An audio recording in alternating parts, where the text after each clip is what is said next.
जय हिंद। आइए देखिए समझते हैं कि बल्ब क्या होता है और अपने जो एक कीमती वक्त का 5 मिनट हमें दीजिए। 5 मिनट में आपको बता देंगे कि बल्ब कैसे बनाया जाता है और आप बल्ब बना पाएंगे। फिलहाल ये ओरिजिनल बल्ब है आपका और हम देखते हैं कि भाई ये काम कैसे करता है। ध्यान से देखें तो काफ़ी अच्छे से काम कर रहा है, देख सकते हैं। तो जो बल्ब है ये बना कैसे होगा, तो आपको बेसिक जानकारी है कि बल्ब को थॉमस अल्वा एडिसन ने बनाया था। उन्होंने काफ़ी मेहनत करी थी और करीब करीब 1200 प्रयोग करके जो इन्होंने बल्ब को बनाया था। हमें समझना है कि बल्ब कैसे बनाते हैं, उसके मुख्य पार्ट क्या है, बल्ब में कौन सी गैसें होती हैं और यही गैसें क्यों भरते हैं, और बल्ब में जो एक टंगस्टन का प्रयोग क्यों किया जाता है, बल्ब बाहर से कांच से क्यों कवर किया जाता है, अगर बल्ब को बाहर से कांच से ना कवर करते तो क्या दिक्कत होती, और कांच के जगह अगर लोहे का प्रयोग कर लेते तो क्या क्या समस्याएं बन सकती है।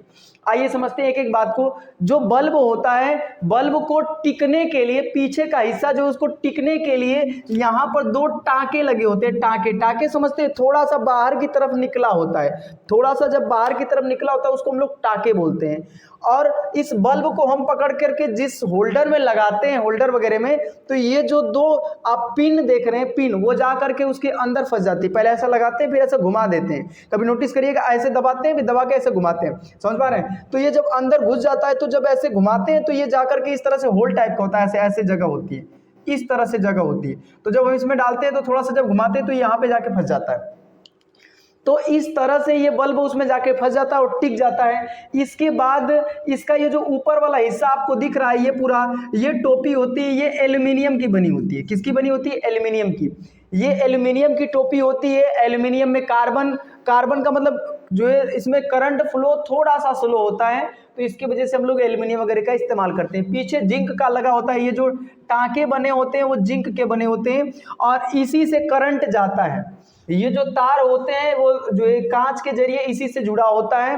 तो समझिए इसको ध्यान से, ये चीजें जो है इसके साथ अंदर से कनेक्ट होती हैं और हम लोग जब इसको कनेक्ट करते हैं किसी होल्डर में लगाते हैं, होल्डर में 2 तो पहले से लगा रहता है, ध्यान से देखिएगा। और ये बल्ब के दोनों टाँके, ये जो पीछे वाले हिस्से हैं ना टाँके, वो जाके उससे सट जाते हैं और सटने के बाद तब हमारा करंट आगे की तरफ पास होने लगता है और बल्ब जलने लगता है। यहाँ से जो है ये तार निकलते हुए इधर की तरफ अंदर की तरफ आता है और ये वाला जो तार है वो इधर की तरफ चला जाता है। ये जो तार है किसी भी आप बेहतरीन कंडक्टर का इस्तेमाल कर सकते हैं, बेस्ट चालक का। हम लोग जनरली कॉपर का इस्तेमाल कर लेते हैं, कॉपर का, क्योंकि अच्छा चालक होता है और चालक उसे कहते हैं जिसमें धारा प्रवाहित हो सके, अच्छे से करंट फ्लो होता है। इधर जो है हम लोग इस्तेमाल करते हैं टंगस्टन का। टंगस्टन से लगाने से फायदा क्या होता है, टंगस्टन बहुत ज्यादा टेम्परेचर झेल सकता है, मोटी मोटा लगभग 3700 डिग्री सेल्सियस टेम्परेचर झेल सकता है। 3700 degree Celsius, 100 degree 50 degree Celsius में हम लोग काले हो जाते हैं, समझ सकते हैं। 3700 डिग्री सेल्सियस पूरा जो है झेलते हैं। जब इधर करंट यहां से आता है तो करंट जो धारा होती है ना, धारा, इसका प्रतिरोध बहुत ज्यादा होता है, इसके अंदर का रेजिस्टेंस बहुत ज्यादा होता है, काफी ज्यादा प्रतिरोध होता है। तो आपको पता है कि प्रतिरोध की वजह से ऊष्मा बनने लगती है, प्रतिरोध जब ज्यादा रहता है ना तो ऊष्मा बनने लगती है। तो धारा की वजह से ऊष्मा बनने लगती है और ऊष्मा की वजह से, ऊष्मा माने गर्मी, और गर्मी की वजह से ये पूरा गर्म हो जाता है और लाल हो जाता है। इसको तप्त तार भी बोलते हैं, एकदम पूरी तरह से गर्म हो जाता है लाल तरीके से, इसको तप्त बोलते हैं, तप्त तार। अब समझिए ये इतना गर्म रहता है और इसके वजह से, गर्माहट की वजह से आप कभी भी किसी रूम में इसको इस्तेमाल करिएगा तो रूम गर्म हो जाता है, गर्मी होने लगती है पूरी तरह से। तो हम लोग जो है वहां पर आजकल एलईडी का इस्तेमाल करते हैं। तो इस तरह से ये पूरा प्रोसेस है। इसके अंदर जो है गैस भरा जाता है और इन गैसों को हम लोग, देखिए चूंकि यहाँ से करंट आ रहा है, आप समझिए, और करंट जब इसमें जा रहा है ना तो दिक्कत इस चीज की है कि अगर कोई ऐसा गैस जो इससे अभिक्रिया कर ले, पूरा ब्लास्ट हो जाएगा, खराब हो जाएगा। तो तार और बचाने क्या करना पड़ता है, कुछ ऐसी पड़ती है जो कम अभिक्रिया करे। तो कम अभिक्रिया करने के लिए हम लोग आर्गन गैस का प्रयोग करते हैं। आर्गन अक्रिय गैस होती है और एक और निष्क्रिय गैस होती है, न्यूट्रल होती है, एक नाइट्रोजन का भी प्रयोग कर लेते हैं। नाइट्रोजन गैस भी अभिक्रिया बहुत स्लो करती है, बहुत फास्ट नहीं करती। तो इन दोनों गैसों में से किसी का प्रयोग कर सकते हैं, ठीक है। हाँ, ऑक्सीजन का प्रयोग मत करिएगा, क्यों? क्योंकि ये तो पहले ही से गर्म है, ऑक्सीजन डाल देंगे तो वो जलने में सहायक होती है, पूरी तरह से ब्लास्ट कर देगा। सबसे पहले हम लोग क्या करते हैं, समझिए जरा ध्यान से। एक कांच लेते हैं, कांच लेने के बाद इस पूरे सिस्टम को उसके अंदर फिट करते हैं। पहले कांच लेंगे, उसके अंदर जितनी भी वायु रहेगी सबको निकाल देंगे। निकालने का मतलब उसमें वैक्यूम कर देंगे, निर्वात। निर्वात उसको कहते हैं जिसमें वायु न रहे, तो वायु पूरा निकाल देंगे। इसके बाद ये पूरा जो टाका उका लगा हुआ है ये सब पूरा बंद करके, और ये जो तार है इस तरह से जुड़ा हुआ उसके अंदर ला करके ऐसे फिट कर देंगे पूरी तरह से। फिट करने के लिए ध्यान रखिएगा कि उसमें गैस पहले से ना हो, बाहर से इसमें से गैस डाला जाता है। और कौन सी गैस? आर्गन और नाइट्रोजन गैस डाली जाती है।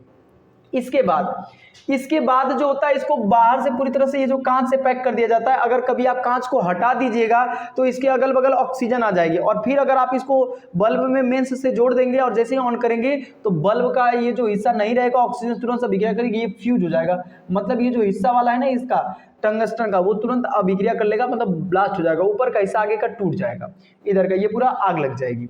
अब समझिए, ये जो तार होता है बहुत नरम नरम होता है, मतलब एकदम पतला होता है, ठीक है। होता तो बहुत, मतलब ये टंगस्टन का बना होता तो टंगस्टन का है, लेकिन ये वाइब्रेट करता रहता है ना, ऊपर नीचे, तो टूटने का चांसेस ज्यादा रहता है। एक तो वैसे ही गर्म है क्योंकि टेम्परेचर बहुत ज्यादा है, तो इसके वजह से इसको क्या करते हैं, दो तो पतले तारों से इसको इस तरह से रोक के संभालने के लिए रोके रहते हैं, संभालने के लिए, ताकि उसको टिकाए रहे, क्योंकि ऐसे ऐसे हिलता है तो इसको ऐसा पकड़े रहे। और कभी कभी ऐसा होता है कि टेम्परेचर बहुत ज़्यादा हो जाता है तो इससे उष्मा निकलती है, तो ये कभी कभी अगर मान लीजिए टेम्परेचर हमारा नॉर्मली 1500 से लेकर के 2500 डिग्री सेल्सियस के आसपास होता है, नॉर्मली टेम्परेचर इसके अंदर 1500 से लेकर के 2500 डिग्री सेल्सियस तक। लेकिन अगर कभी बाई द वे मान लीजिए उससे भी ज़्यादा हो जाए तो ये जो आगे का ये जो आपका लगा है टंगस्टन का तार, तंतु जिसको आप कहते हैं, फिलामेंट कहते हैं, वो धीरे धीरे गलने लगता है। तो गलता है तो इसके ऊपर धीरे धीरे जम जाता है। तो कभी देखिएगा पुराना बल्ब होता है बहुत थोड़ा थोड़ा जलता है, नया बल्ब रहता है तो बहुत तेज जलता है, क्योंकि इसके नीचे नीचे ना कचरा जम जाते हैं।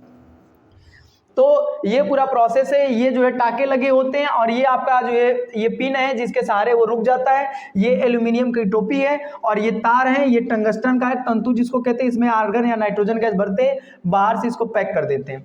तो इस तरह से पूरा प्रोसेस काम करता है। इसमें वैक्यूम डाल करके बाद में ये सब गैसें डालते हैं, ठीक है।